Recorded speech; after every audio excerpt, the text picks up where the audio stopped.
So lahat po ba ay pinagpala ng ating pong Panginoon? Amen.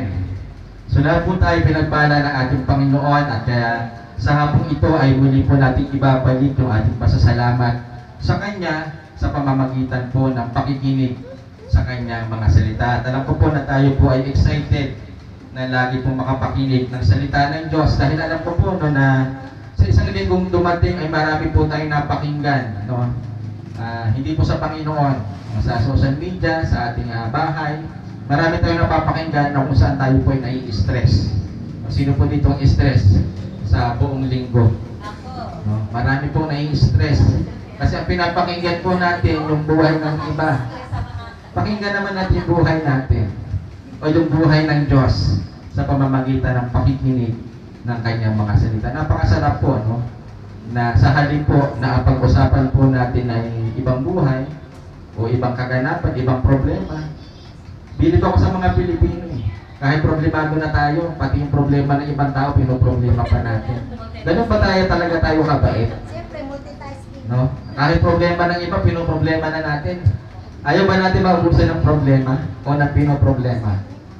Ayan. Walang uminso ang sagot.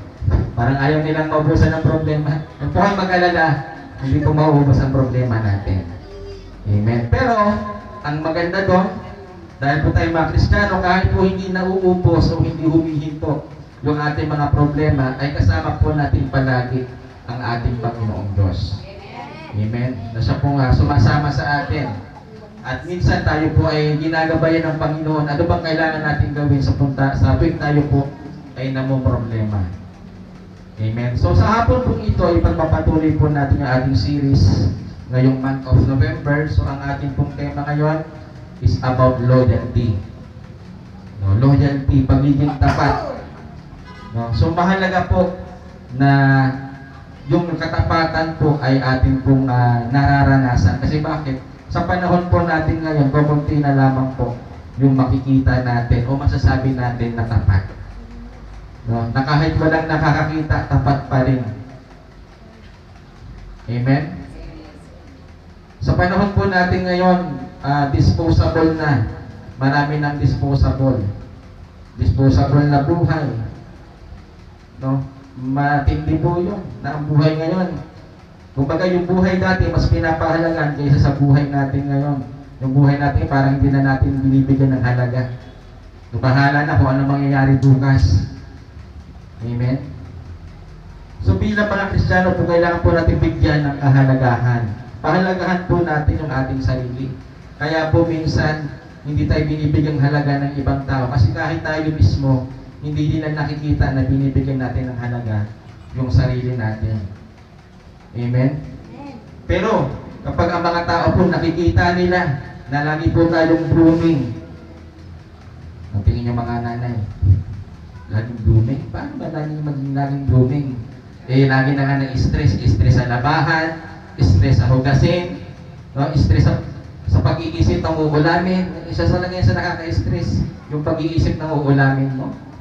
Yung hindi ka pa tapos magluto, iisipin mo na naman, ano kayong uulamin mamayang tanghalian, mamayang hapunan? Ano kayong ipapabawang ko sa asawa ko na napakasipag magtrabaho? Pag uwi niya, ano ipapakain ko sa kanya? Ang hirap mag-isip ng mag-isip. At lalo mas mahirap yung budget po natin. Kulang, konti. Pastor, wala nga kami babudgetin, ubos na. No? Manghihiram muna kami doon sa suki naming tindahan. No? Kasi kami ay loyal sa kanila. Loyal. Loyal ko, pumirap. Mars, pahiram muna ng tatlong sardinas. Tsaka 5 kilong bigas. Ang bayad, kailan ang bayad? Pag sahod na po. Di ba kadalasan yan po ang ating nararanasan? No? Kaya minsan yung ibang tindahan, pag kilala na tayo alam na niya kung ano natin, pakay natin. Kaya yung iba naglalagay, bawal umutang. Bayad muna bago utang. No? Imagine, bayad muna bago utang. Tayo po ay tapat. Buti pa sa mga mall, meron silang suki card na tinatawag. Pag lagi po tayo namimili doon, minsan may discount, may rebates. No? Kaya kung minsan mataas na yung points natin, yan ginagamit natin para maka-discount tayo sa mga binibili natin. Pero sa mga tindahan, walang rebates. Pakiusapan lang meron. Kaya doon na lang. Amen. So ngayong hapon po ay pag-uusapan natin gaano ba katapat, no? The characteristics of God's loyalty. Ano ba yung mga katangian ng katapatan ng Diyos sa atin? Amen. So kadalasan po pinag-uusapan, tulad po kaninang umaga, pinag-uusapan po natin, no, kung paano tayo maging tapat sa Panginoon. Amen. Ngayon naman po pag-uusapan natin, ano ba yung mga katangian ng katapatan ng Panginoon sa ating mga buhay? Amen. So ito po ay pwede nyo pong isulat, pwede nyo picturean, pwede nyo i-screenshot, o pwede nyo rin i-record ng video. Okay, i-upload naman natin ito sa ating YouTube channel. Amen. So para marami po ang makapakinig ng salita ng Diyos. So the characteristics of God's loyalty. Alamin po natin kung gaano katapat yung ating Panginoon sa atin. Okay, yung number 1 po is God's loyalty is unconditional. God's loyalty is unconditional. Ano pong ibig sabihin pag sinabing unconditional? Yung mamahalin kita, maging sino ka man, tatanggapin kita kahit ano pa yung nakaraan mo. Yung kasi unconditional eh. No? Tanggap niya yung ating kahinaan, tanggap niya yung ating kamalian, tanggap niya yung ating imperfections. Amen. Basahin po natin sa aklat ng Hosea, chapter 2, verse 19 to 20. So ito po ay sa Tagalog, ang salita ng Diyos. So ang sabi po doon, ituturing ko kayong asawa magpakailanman. Gagawin ko sa inyo ang matuwid at tama, mamahalin ko kayo at kaawaan. Verse 20, itatalaga ko sa inyo ang aking sarili ng buong katapatan at kilalanin na ninyo ako bilang Panginoon. So, amen. So, dito po sa verse 19, para po meron po tayong konting background, okay? Ito po ay ang kausap po dito yung mga yung bansang Israel, mga Israelites. Dahil ito pong time na ito ay madami po na mga Diyos-Diyosan na sinasamba. No, yung sarili niyang bayan, yung pinili niya na mga mamamayan, yung bansang Israel. So, taon-taon, buwan-buwan, linggo-linggo, meron po silang mga sinasamba na mga Diyos-Diyosan. Amen. Kung sa atin po, marami po tayong sineselebrate ng mga kapistahan, iba't ibang kapistahan ng iba't ibang santo. No? At dito po ay kahit po, no, ang term pa nga dito na nabanggit is nangangalunya. Kahit yung bansang Israel is nangangalunya. No, parang isang babae na malandi. Nangangalunya, ang daming lalaki. Amen. Ang daming Diyos-Diyosan, ang daming sinasamba. No, kahit gano'n yung kanilang kondisyon, nung time na yon, mas pinili pa rin ng Panginoon na ituturing ko kayong asawa magpakailanman. No? Imagine po natin, no? Ituturing tayong asawa magpakailanman. So, tayo po bilang mga tao, ang pagpili po natin sa mapapangasawa natin, madaming standards. Dapat marunong magluto, marunong maghugas, marunong maglaba, marunong mamlansya. Hindi po ripot sa budget. Na, sasabihin naman ng mga nanay, okay, wala, kailangan magtipid talaga eh. No? Kasi yung sinusweldo, konti lang din naman, sapat lang din sa pang-araw-araw. So, sa ating mga kapatid, bago po natin piliin yung mapapangasawa natin, bukod po sa gwapo at maganda, yung isa sa ating criteria, no? Bukod po sa magiging flawless.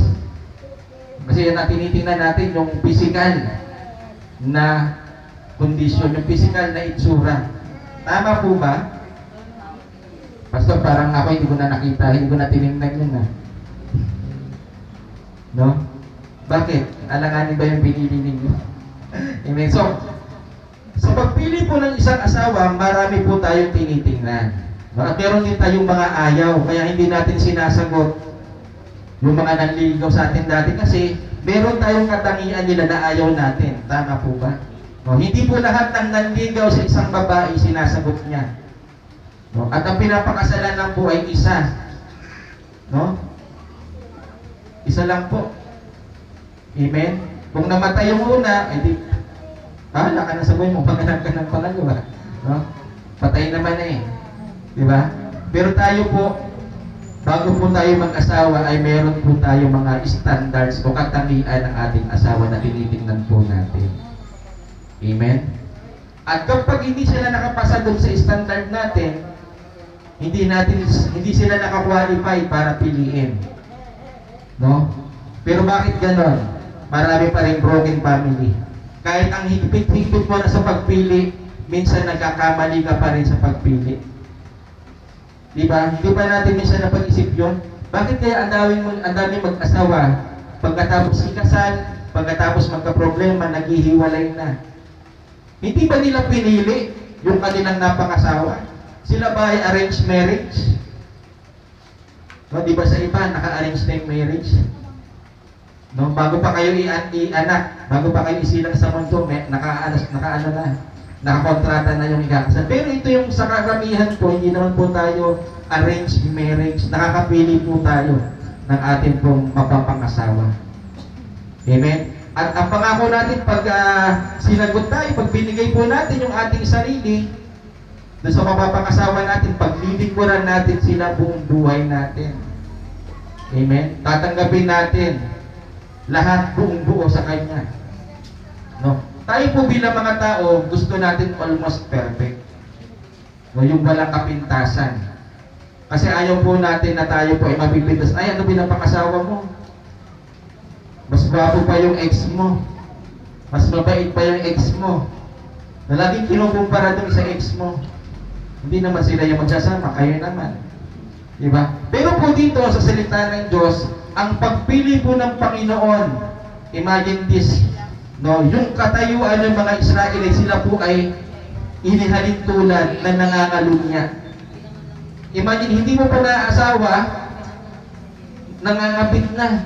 Pero si Lord, kahit gano'n yung katayuan ng mga Israelites, mas pinili niya na ituturing ko kayong asawa magpakailanman.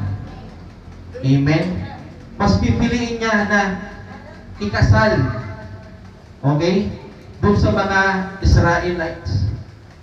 Pag sinabing kasal, meron pong commitment, merong relationship. Amen? Hindi ka pwedeng ikasal nang wala kayong relasyon, nang wala kayong commitment.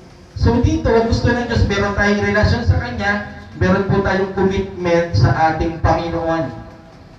At ano pong sekreto kaya nagtatagal ang isang mag-asawa? Kapag tapat. Sabi, di ba, ang nagsasama ng tapat, nagsasama ng maluwag. Alin ang maluwag? Yung tornilyo, yung pagsasama. Ay, ibig ko sabihin na nagsasama ng maluwag ay kahit may problema, ay masaya sila na hinaharap at napagtatagumpayan yung bawat problema. Kasi ngayon po, ang daming siloso. Tamang hinala. Kapag may nag-chat doon sa mister, may nag-chat sa misis, titingnan, babasahin. Ano? Diba? Yung iba ayaw pang ipabasa. Kasi bakit? May tinatago. Kaya napakahalaga po na sa isang mag-asawa ay maging tapat sa isa't isa. Kaya kung dito po ang Panginoon ay nais niya, tinatanggap niya tayo. No, bilang kanyang asawa, tinuturo niya tayong asawa, may relasyon, merong commitment sa Panginoon. Dapat po tayo, ganun din ang ating pong ibabalik. Maging tapat din po tayo sa ating pong Panginoon. Kaya sabi ko kanina, kahit wala pong nakakakita, kahit wala sa inyo nakakakita pag nagbabasa kayo ng Bible, kahit wala sa inyo nakakakita kapag kayo po ay nagdi-devotion, yung iba po, nagpe-praise and worship mag-isa. Pwede po yun, yung aawit ka sa Panginoon. Pwede po yun. No, kahit wala sa inyo po nakakakita, gawin po natin. No? Dahil ang turing po sa atin ng Diyos ay isang asawa, magpakailanman. No? Kaya po, kung minsan tayo po ay namamroblema ng pinanghihinaan ng loob, tandaan natin, meron tayong asawa, si Lord. Kailanman hindi tayo iiwan, kailanman hindi tayo pababayaan at mananatili sa atin, magiging tapat sa atin, magpakailanman. At dito po may mga nabanggit po na ito po yung katangian ng Panginoon. Siya po ay matuwid, siya ay tama, siya ay mapagmahal, siya ay mauwain, at siya po ay tapat. No? Yun po yung mga katangian ng Panginoon na hindi po natin mababago. Sana lahat ng asawa ganun din. No? Matuwid, tama, mapagmahal, maawain, at matapat. No? O sino dito babagsak na yung asawa niya? Basta parang bagsak yata yung asawa ko dyan. Amen.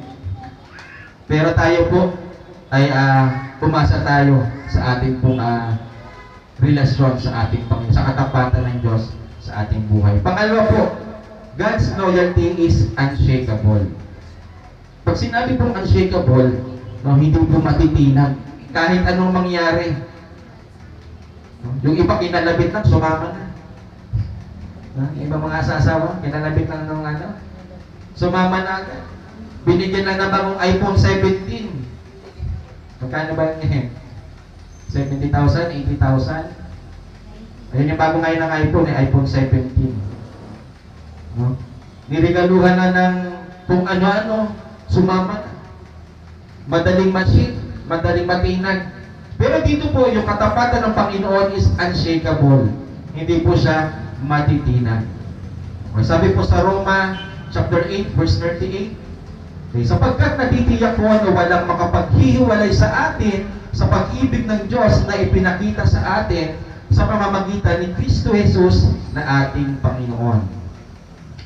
Maging kamatayan o buhay, mga anghel o anumang makapangyarihang espiritu, ang kasalukuyang panahon o ang hinaharap, ang mga kapangyarihan, ang mga nasa itaas o nasa ibaba, o kahit ano pang mga bagay at buong mundo ay hindi makapaghihiwalay sa atin sa pag-ibig ng Diyos. Amen po. So walang kahit sino pa man, kahit anong problema, kahit pa sino yan, wala pong makakapaghiwalay sa atin sa pag-ibig ng Diyos. Sabi po yun, sapagkat natitiyak po na walang makakapaghiwalay sa atin sa pag-ibig ng Diyos na ipinakita sa atin sa pamamagitan ni Kristo Jesus na ating Panginoon. Okay? So ito po, paano po natin masasabi na yung ating katapatan sa isang tao ay hindi po matitinag? No? Sa pamamagitan po ng ating mga gawa. At dito po mga kapatid, ang ginawa po ng Panginoon, ipinigay niya yung kanyang kaisa-isang anak na si Jesucristo. Amen. Ibinigay niya yung buhay ng kanyang kaisa-isang anak para po sa atin.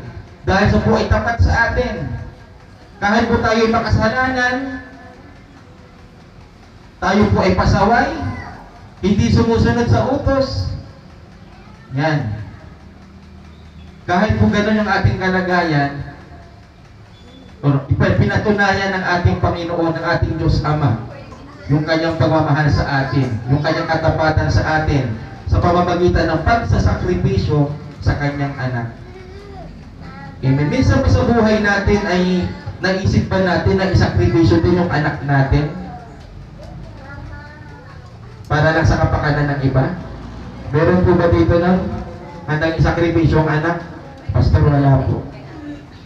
Di ba? Ayaw nga natin palalakawan o patatabuan ng lamok yung anak natin, di ba? No? Sino po dito yung mga magulang na pag natutuloy yung anak nila, binabantayan nila kasi ayaw nila makakagat ng lamok. Eh? No? Nung bata pa po ako, ganun po yung nanay ko. Tanda ko pa po yun, ako po yung kinder ng that time. Pag ako po yung natutulog, so binabantayan niya po ako. Ganun ka-stricto yung nanay ko. Pag nakikita niya akong lumalabas, naglalakad sa lupa, na walang tsinelas, kasi pag nagsusuot ako ng tsinelas, baliktad. Bakit ka na yung mga bata na laging baliktad pag nagsusuot ng tsinelas? Pag nakita ko ng nanay ko na walang tsinelas at ako po'y lumalakad sa lupa, kinakarga ako agad, pinapasok ako sa loob. Kaya nung bata po ako, wala po akong masyadong kalaro. Kalaro ko lang yung kapatid ko. Kasi bakit? Yung mga kapitbahay kasi namin, nasipunin, gusgusin, no? Nakayapa. Kaya po, nung kahit gusto ko makipaglaro sa kanila, hindi po ako makapaglaro kasi binabantayan ako ng mga magulang ko. Amen? Ganun po yun. Bakit? Dahil sa kanyang sobrang pagmamahal nung nanay ko sa akin. Siguro ganun ang mga nanay, masyadong protective sa mga anak. Amen. So, ganun din po ang ating Panginoon sa atin. No? Kahit pa ano yung ating ginagawa, pag meron tayong mga ginagawa na hindi ayon sa kanyang kalooban, tayo po yung dinidisiplina ng ating pong Panginoon. Kaya po wag po tayo magtaka kung minsan tayo po ay nagkakasakit, minsan tayo po ay naaaksidente, minsan tayo po ay para pinagtutulungan ng lahat ng tao. Wag po tayo magtaka kasi bakit? Baka party po yun ng pagdisiplina sa atin ng ating Panginoong Diyos. Amen? Lalo na po, pag po tayo ay nangako sa ating Panginoon, tuparin po natin. Kasi nasa Bible po, pag hindi po natin tinupad yung ating pangako sa ating Panginoon, grabe po yung kaparusahan o yung consequence na ibibigay sa atin ng ating Panginoon. Kaya pag nangako tayo sa Diyos, gawin po natin. Kung hindi po natin kayang gawin, sa isip natin, sa palagay natin, hindi natin kayang gawin, wag po tayong mangako. No? Ito po sinasabi ko ay nasa Bible po ito. Amen? At mapabasa po natin, mapag-aaralan po natin. No? Kaya po mga kapatid, ang kabutihan ng katapatan ng Diyos sa atin ay hindi matitinag. No? Kasi alam ng Panginoon, tayo po bilang mga tao ay limitado, marami po tayong kahinaan. No? At sa bawat kahinaan na yun ay lagi nandyan yung ating Panginoon na handa po tayong bigyan ng kalakasan at pag-asa upang mapagtagumpayan po natin yung bawat problema na atin pong pinagdaraanan. Amen. Kaya po pag tayo po ay nanghihina, ng mga problema po tayo, tumawag lang tayo lagi sa ating Panginoon.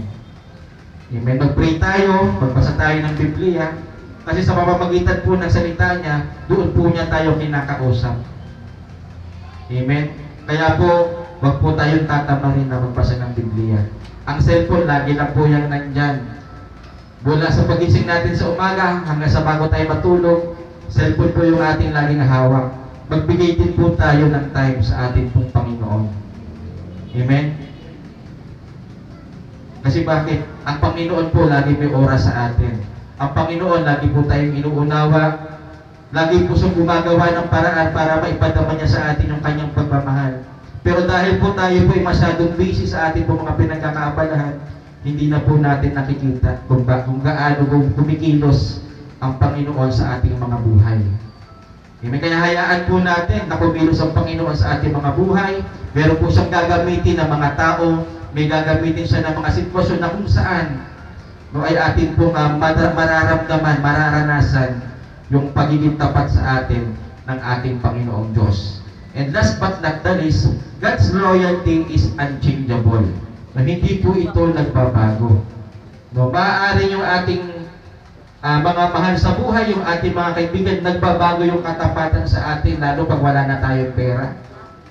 Diba? Ang sakit nun. Nung marami tayong pera, lagi natin silang nililibre, lagi natin silang binibilhan ng mga gusto nila, ng mga nire-request nila. Ang dami nating kaibigan. Tulog ka pa, ginigising ka na. Diba? Bakit? Magpapalibre. Ay, yung iba manghihiram, mangungutang. Yan. Kaya pag meron po kayong kakilala na matagal nyo nang hindi nakaka-chat, tapos bigla kayong in-message, nag-friend pa kayo sa Facebook kahit naka-private na nga kayo. Pag nangamusta yan, isahan nyo. Ang nasunod yung pang-utang. Pahiram naman. Amen? Lalo na kayong profile picture nyo, mukha na kayong yayamanin. Diba? Ang dami na mag-a-add sa inyo. Kahit hindi nyo kakilala, kaprobinsya nyo lang. No? I-a-add kayo. Ako naranasan ko po yan. May mga video pa. Nasa hospital pa. Isip-isip ko na, wala naman din ako maitutulong. No? Gustuhin din natin tumulong. Wala rin tayo maitulong. Ang gulo, diba? Tama isipin nyo ang tao. Nung ang tao walang trabaho, sinasabi nila, bukang bibig nila, pare, wala akong pera, wala akong trabaho eh. Pero nung nagkatrabaho na, pare, wala pa rin akong pera. Napapansin niyo ba yan? Nung wala kang pera, ang bukang bibig mo, wala kang trabaho, ang bukang bibig mo, wala kang pera. Pero nung nagkatrabaho ka na, ang mukhang bibig mo pa rin, wala ka pa rin pera. No, di ba ang gulo? Kaya ka nga nagtatrabaho para magkapera. Pero nung may trabaho ka na, wala pa rin pera. No? Ang hirap ispilingin talaga ng mga tao. Buti na lang si Lord, hindi siya nahihirapan, no? Na unawain tayo. Basahin po natin sa pangalawang Timoteo chapter 2 verse 13. Sabi po doon, kung hindi man tayo tapat, mananatili siyang tapat dahil hindi niya maigakailat ang kanya sarili. Amen. So ang ating pong Panginoon, yun po kasi yung kalikasan. Likas na po sa Panginoon ang pagiging tapat kasi kahit kailan hindi po niya kayang magsinungaling. Diba, ang kabaligtaran po ng tapat, o pag binaliktad ang tapat, o tapat pati, pasok tapat pati. O yung kasalungat na lang, kasalungat. Pag na lang natin baliktad, ano yung kasalungat ng pagiging tapat? Ay, hindi tapat, sinungaling. No? Hindi nagsasabi ng totoo. At biyasa din po sa Bible, ang ama ng kasinungalingan ay si Satanas. Amen? Kung si Satanas yung ama ng kasinungalingan, ang atin na mga Panginoong Diyos ang ama ng katotohanan. Siya yung ama ng katapatan. Amen? Kaya sabi nga po dito, kung hindi man tayo tapat, mananatili siyang tapat dahil hindi niya maigakailat ang kanyang sarili. Kadalasan po, nararanasan po natin na hindi po tayo nagiging tapat sa ating pong Panginoon. Tama po ba? Ayan. So may mga panahon po, mayroong mga times sa buhay po natin na kung saan nasusubukan yung ating pong katapatan kahit sa maliliit na bagay. No? Kaya nga sabi kanina umaga, pag pinagkatiwalaan ka sa maliit na bagay, pagkakatiwalaan ka rin sa malaki. Pero ang problema, doon na nga lang sa maliit na bagay, hindi tayo mapagkatiwalaan. Paano pa kaya tayo pagkakatiwalaan ng Diyos sa mas malaking mga bagay? O kaya naman baliktad, mas nauna tayong makatikim ng malaki. Hindi natin nagampanan, hindi natin nahandle ng tama, kaya po ngayon, maliit na lang yung ating natatamasa. Kasi sabi ni Lord, pinagbigyan na kita dati. Ipinaranas ko na sa iyo yung magandang buhay. Pinaranas ko sa iyo na hindi mo problemahin ang pera, hindi mo problemahin ang pagkain, yung damit. Pero, hindi po natin na-handle ng tama. In short po, nawaldas natin yung pinagkatiwala sa atin ng Panginoon. Kaya ngayon, na dati sanay tayo sa malaki, sa madami, ngayon, kaunti na lang, maliit na lang. Amen? Kaya mga kapatid, mahalaga po na kahit sa maliit na bagay, ay napapraktis natin yung ating pong katapatan. O mamaya sa tithes and offering natin. Yan po madalas na pagsubok ng ating Panginoon, yung katapatan natin sa tithes and offering. Amen? No?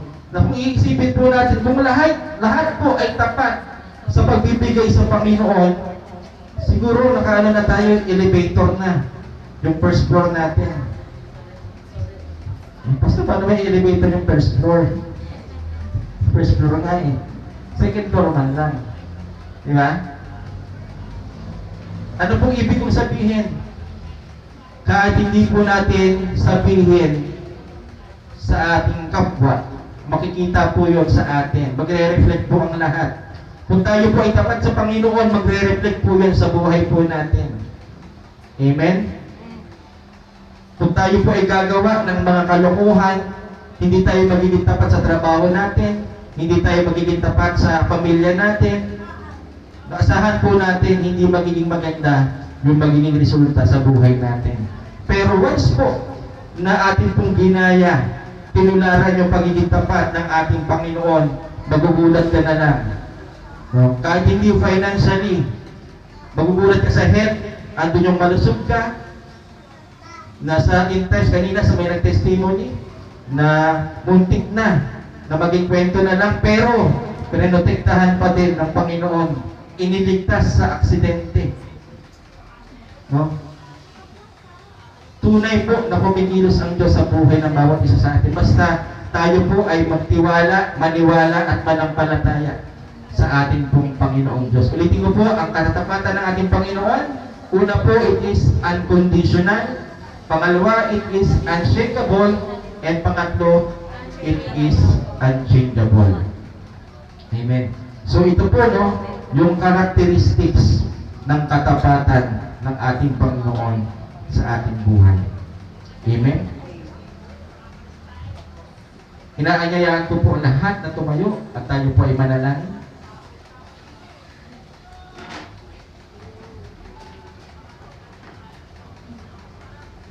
Sige po. Tayo po ay maaari po tayong pumikit at ating damhin ang presensya ng ating Panginoon dahil ang ating Diyos ay nandito ngayon sa ating kalagitnaan. Gusto niya tayong makausap. At ito po yung napakahalagang oras o sandali ng ating buhay na kung saan ay maaari po nating isipin yung mga oras o panahon na hindi po tayo naging tapat sa ating Panginoon. Yung mga times na gusto na sana natin gawin yung tama, gusto na natin gawin yung dapat kasi alam po natin kung ano yung tama at hindi. Subalit tayo po ay natalo. Tayo po ay nanghihina. Mga kapatid, kahit gaano po karami yung ating nagawa na hindi po tayo naging tapat sa ating Panginoon, nandirito ngayon ang Panginoong Diyos sa ating kalagitnaan. At hinihintay niya na kausapin natin siya.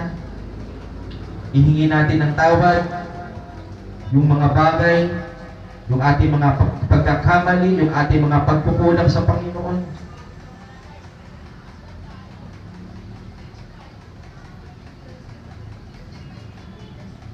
Atin pong alalahanin na kahit tayo po ay hindi naging tapat sa Panginoon, subalit ang ating Panginoong Diyos ay nanatiling tapat sa atin. Nanatili siya na kasama natin sa bawat problema na ating pinagdaraanan. Nanatili siya sa pagbibigay ng mga pagpapala, sa pagbibigay ng kagalingan sa ating mga sakit, sa ating mga karamdaman, na siya ay naging tapat sa atin at patuloy na nagiging tapat dahil tayo ay kanyang mga anak at tayo ay kanyang mahal mula pa nung umpisa at magpakailanman. Panginoon, patawarin mo po kami, Panginoon, kung kami po ay nanghina, kami, Panginoon, ay natalo, kami, Panginoon, ay hindi nagtagumpay upang gawin ang iyong kalooban. Panginoon, hindi po kami perfecto, Panginoon. Kadalasan po ay pinanghihinaan kami ng loob. Minsan nawawalan kami ng pag-asa. Subalit, Panginoon, maraming salamat, Lord, sa iyong katapatan. Maraming salamat, Lord, sa iyong awa. Maraming salamat sa iyong pag-ibig, sa iyong pagmamahal sa aking Panginoon. Na Lord, hindi ka bumitaw, Panginoon. Hindi mo ako binitawan, Panginoon. Hindi mo ako binabayaan, Panginoon. Kahit sa punto ng aking buhay na ako'y lugbog na lugbog. Walang-wala ako, Panginoon. Subalit, inabot mo, Panginoon, ang aking kamay. Itinayo mo ako, Panginoon, sa aking pagkakadapa, Panginoon. At muli mo ako binigyan ng iyong pag-asa, Panginoon. Panginoon, tunay nga po dakila ka, Panginoon, at karapat-dapat na papurihan, pasalamatan, at sambahin, Panginoon. Lord, hindi po matutularan ang iyong katapatan sa amin, Panginoon. It is unconditional, unshakable, unchangeable, Panginoon. Kaya Lord, maraming salamat po sa iyong patuloy na pagiging tapat at patuloy na minamahal kami, Panginoon. Lord, tulungan mo kami, Panginoon, simula sa araw na ito, Panginoon, na kami po ay makabawi, Panginoon, sa aming mga pagkukulang. Na kung ano po yung mga pinagkatiwala niyo sa amin na gifts, spiritual gifts, yung mga talents, Panginoon, na yung pinagkaloob sa amin, na ito po ay amin pong magamit, Panginoon, para sa iyo, Panginoon. Magamit namin, Lord, sa iyong ministry, Panginoon, na makatulong po kami, Panginoon, sa pangangailangan, Lord, ng iyong church, Panginoon. At ang bawat isa, Panginoon, ang aming mga kapatiran, Panginoon. Tulungan mo kami, Lord, na mag-isa pamuhay, Panginoon, ang nais mo namin na gawin, Panginoon. Ang lahat ng ito, Lord, ay amin po samot na langin sa ngalan po ng iyong anak na si Jesus. Amen. Amen. Ayan, pwede po tayong makaupo. At na tayo po ay dako sa ating pong exhortation and prayer ng ating tithes and offering. Tinatawagan ko po si Sister Anita